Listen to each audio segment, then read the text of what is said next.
I brought in $10 million in sales in just one quarter. My team was unstoppable. But when I walked into the office to celebrate our success, I was blindsided. My director looked me in the eye and said the words I never saw coming, "You're fired."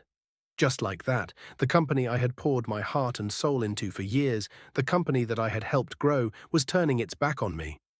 But what they didn't know was that I wasn't leaving quietly. I had the proof, and I was going to bring it all down on them. The board was about to find out what was really happening behind the scenes, and nothing would ever be the same again. Hi, I'm Eric, and this is my story. I've always been the guy who put everything on the line for work. Long nights, early mornings, and countless sacrifices just to see that little red number on the sales board grow. $10 million in sales. That was my latest achievement. In a quarter, my team had crushed it. We had exceeded expectations and then some. But when I got the call, none of that mattered. It was a typical Tuesday morning. The sun was barely up, and I was already at my desk, sipping coffee, reviewing reports. I was on top of the world. Another successful pitch, another client signing on the dotted line. It felt like everything was falling into place. But then my phone rang. It was Diane, my director. Her voice came through cold, clipped. "Eric, I need to see you in my office. Now." I felt my stomach drop. Diane wasn't the type to call you in for a casual chat. Every time I'd been called into her office, it was because something big was happening. Something important. My mind raced. Had I missed something? Was there a problem with the deal I'd just closed? Was there an issue with the team? The anticipation gnawed at me as I made my way down the hall. When I stepped into her office, the tension hit me like a wave. Diane was seated behind her desk, her eyes focused on her laptop, her expression unreadable. Across from her sat George, the CFO. He looked up at me briefly, but didn't say anything. "Eric, have a seat," Diane said, her voice stiff. I sat down, trying to read the room. Diane wasn't smiling, George wasn't speaking. The atmosphere was thick, suffocating. My heart started racing, but I couldn't let it show. I had just landed $10 million in sales for the company. I had delivered. So why did I feel like I was about to be fired? Diane let out a deep breath before speaking. "Eric, I'm afraid I have some bad news. We've decided to move in a different direction. You're being let go." I stared at her, unable to process her words. "What?" "Diane, no. My team just brought in $10 million in sales. That's huge. I've worked my ass off for this company, and now you're firing me." George finally spoke up. "It's not personal, Eric. The company is making strategic changes. The board thinks it's time for a shift in leadership." I couldn't believe it. I'd just delivered the best quarter in the company's history, and this is how they repaid me. Like I was some cog in a machine they could just replace. The words didn't make sense. The numbers didn't add up. It was like I was being punished for success. I sat there, stunned, trying to make sense of what was happening. The words Diane and George were saying felt like they were coming from a different reality, one that had no connection to the reality I had been living in. My team had just shattered sales records. We'd built the pipeline. We'd closed the biggest deals. I had literally just made the company $10 million in sales. And now they were telling me I was no longer needed. "Diane," I said, my voice strained but steady, "are you serious? What about the numbers? What about the sales?" I tried to wrap my mind around it. "You know this is a big deal. This is what we've been working for all year." She didn't flinch. Instead, her eyes hardened slightly. "The decision is final, Eric. The board wants to go in a different direction. It's not about the numbers. It's about the vision." I couldn't help but feel the anger rising in my chest. The company wasn't just letting me go, they were throwing me aside after a huge win. "What vision?" I asked, struggling to keep my composure. "What could be more important than results? Than the bottom line? You know I've been the one pulling us forward." George shifted in his seat but didn't say anything. Diane leaned forward, her voice low and almost clinical. "Eric, you've done great work. But we need to make changes at the top. We need a different kind of leadership." I didn't respond right away. I couldn't. It was like the words didn't even make sense anymore. How could they possibly think that getting rid of the person who had just brought in $10 million in sales was the right move? I stood up, the weight of everything hitting me in a single rush. "So that's it? After everything I've done, you're just going to throw me out like this?" "We're offering you a severance package," Diane said, her voice clipped. You'll be compensated. Compensated? I couldn't believe it. My mind was racing. There was no way this could be happening. The frustration, the confusion, it all boiled over. I've given my blood, sweat, and tears to this company for years, and this is how you repay me? The words were out before I could stop them, but it didn't matter. I couldn't take it back. Everything I had sacrificed, every moment I'd worked overtime, every deal I'd made, I was being discarded like it meant nothing. Diane and George were silent as I stormed out of the office. The anger I felt was suffocating, but something else lingered in the back of my mind, something darker. Why? There had to be more to this. This wasn't just about me. The company couldn't be making this kind of decision purely based on my performance. There had to be something else, something they weren't telling me. I spent the rest of that day in a daze, but as the hours passed, the anger shifted. Something deeper began to gnaw at me. This didn't add up. I knew how business worked. If my sales performance was this good, it should have been a celebration. Everyone should have been happy. But the way they'd handled this, the suddenness, the coldness, made me realize something. This was personal. I didn't trust Diane. I didn't trust George. And I sure as hell didn't trust the board. That night, I couldn't sleep. I couldn't shut my mind off. Every time I closed my eyes, I saw the numbers, the $10 million in sales, flashing in my head.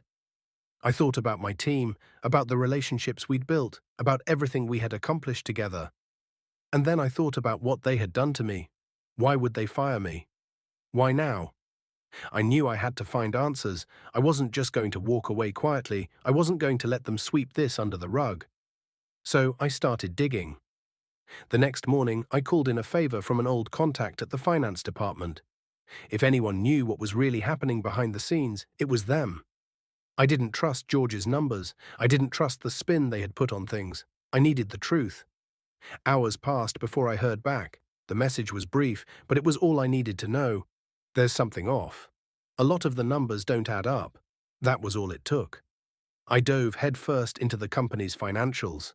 I went through budgets, reports, emails, anything I could find. What I uncovered was more than I could have ever imagined. My firing wasn't about performance. It wasn't about sales. It wasn't even about leadership. No, there was something much bigger going on, something darker behind the scenes. I found evidence of financial mismanagement, shady investments, hidden expenses, and a pattern of unexplained transfers. But it wasn't just random mistakes. This was calculated. Someone was diverting funds. And that someone? It wasn't me. It was them. The pieces were falling into place. I knew then what was really going on. My firing wasn't just about me. It was about covering up a much bigger scandal. As I sat there, looking over the documents I had just pulled together, a sinking feeling settled in my stomach. The irregularities in the company's financials were far more significant than I'd expected.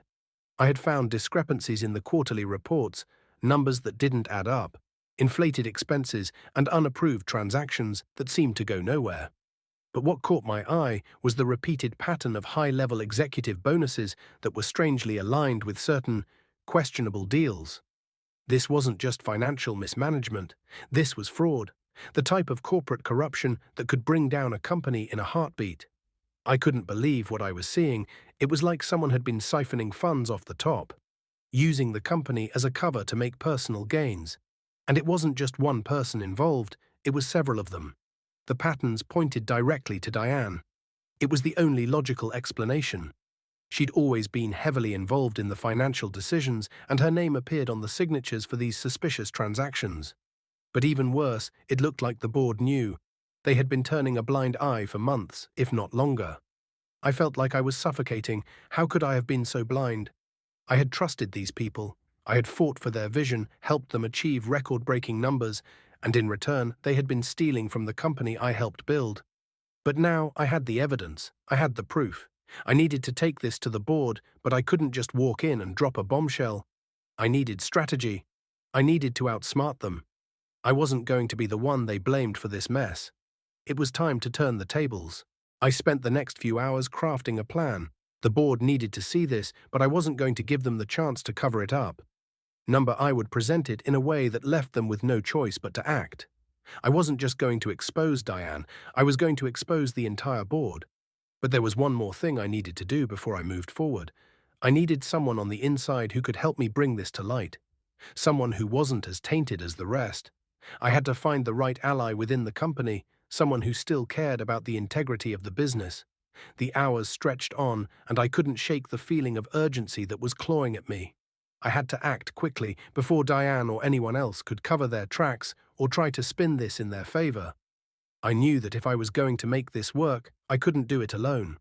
That's when I thought of Emma, my right hand in sales. She had been with me through every major deal, every late-night strategy meeting, and she had a sharp mind. She was loyal, hardworking, and most importantly, she had the integrity I knew I could trust. I called her around midnight, unsure of whether she'd be awake, but desperate for her help. When she picked up, I could hear the confusion in her voice. "Eric, what's going on?" "Emma, I need you to listen to me very carefully," I said, my voice steady but urgent. "I've found something big. And it's not just about me being fired. There's fraud going on, the numbers don't add up, there's money being diverted, and I need your help to expose it before it's too late." There was silence on the other end for a moment before she responded.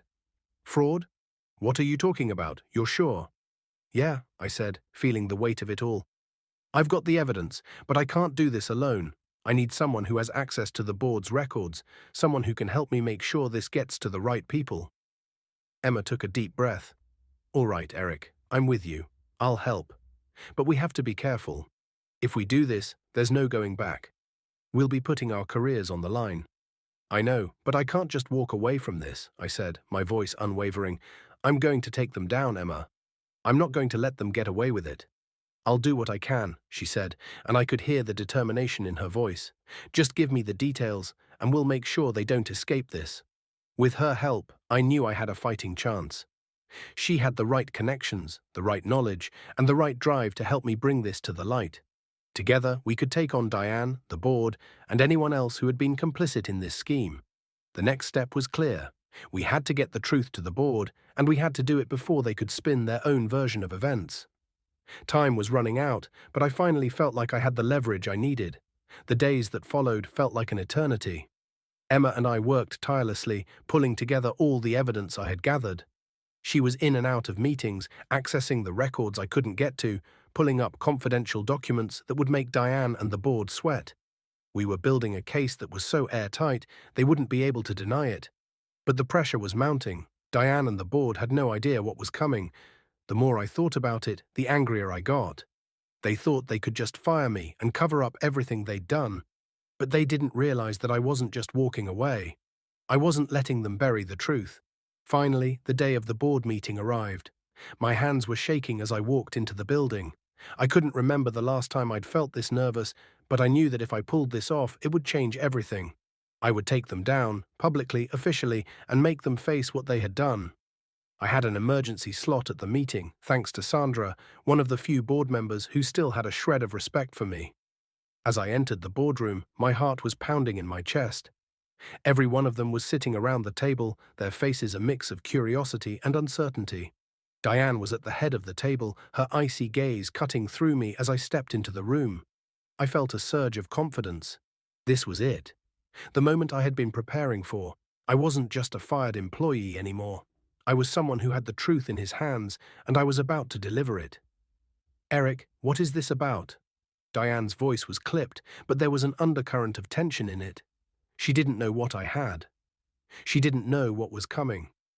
"I'm here to expose the truth," I said, my voice strong, "about what's really been going on behind the scenes in this company." I slid the stack of documents onto the table, the weight of them almost symbolic. This wasn't just a few discrepancies, this was years of corruption, fraud, and deception. I could see the board members looking at the papers, starting to flip through them, their faces shifting from confusion to alarm. "Diane," I said, locking eyes with her, "I'm sure you've seen these numbers before. But I doubt you've seen them all put together like this. This is how you've been siphoning off company funds, the payments, the bonuses, the shell companies. This is how you've been stealing from the company, and this is the proof." The room fell silent. Diane's face turned pale, and I could see her trying to regain her composure, but it was too late. The damage was done. The truth was laid out in front of them. "You've been lying to all of us," I continued, my voice unwavering. "You've been covering up this fraud, thinking no one would notice. But I've noticed, and I've gathered everything you've done, and now the board knows too. I looked around the room, watching the realization dawn on their faces. This wasn't just about me being fired, it was about them, the people who had allowed this to happen, who had been complicit in keeping it under wraps. You've been stealing from the company and lying to its employees, its clients, and its investors, I said, the words cutting through the tension in the room. And now you're going to answer for it. For a moment, no one spoke. The silence was deafening. Then Sandra stood up, her voice sharp. Eric's right. We cannot let this go any longer. We need a full investigation immediately.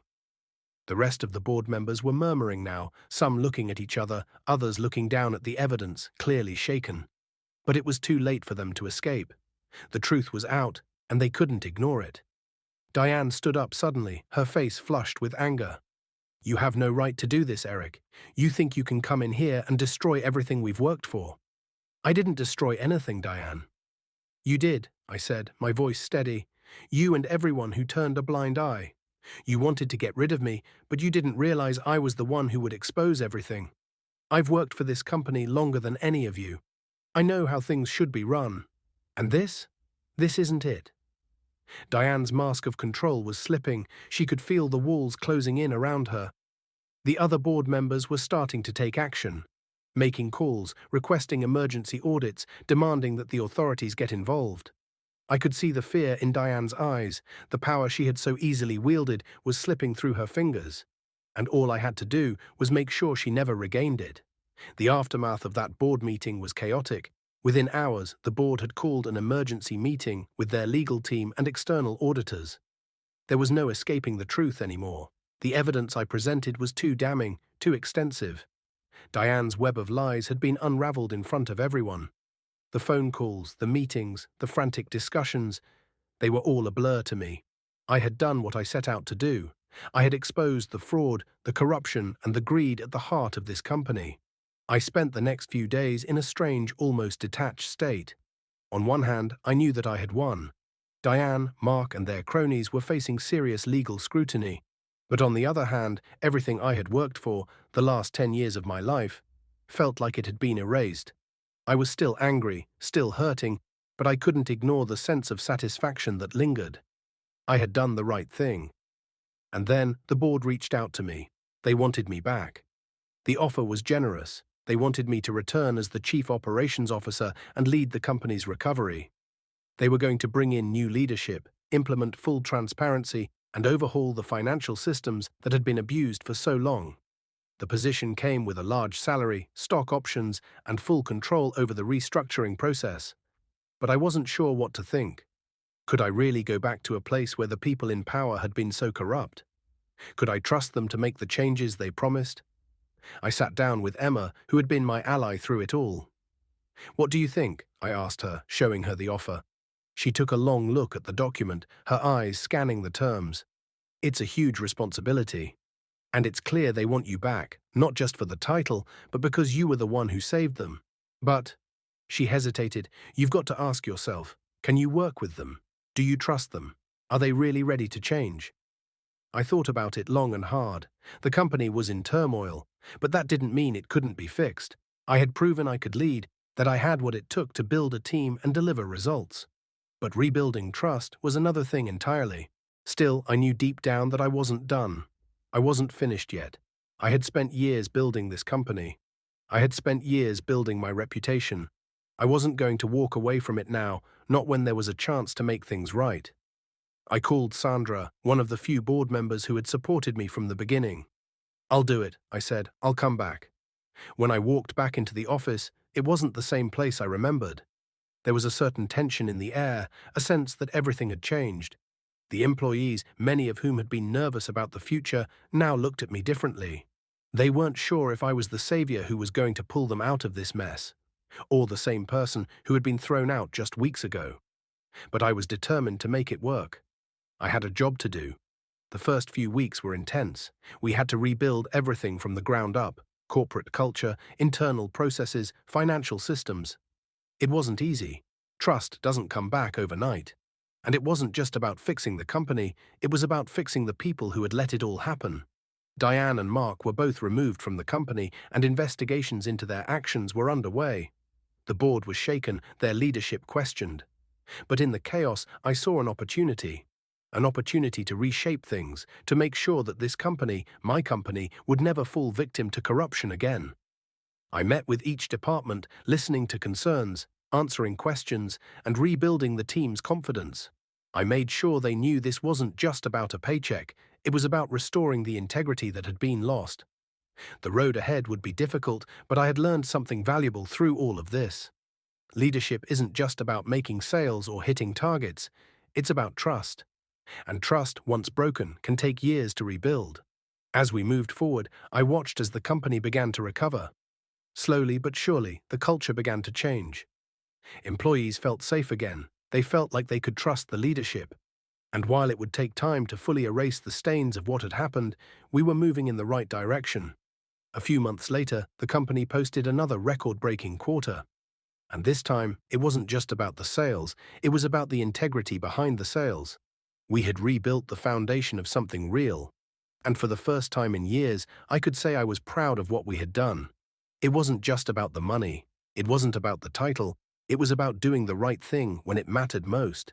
And when I walked into that boardroom again, not as the fired employee, but as the leader of the company's future, I knew that I had won. Not just for myself, but for everyone who had put their trust in me.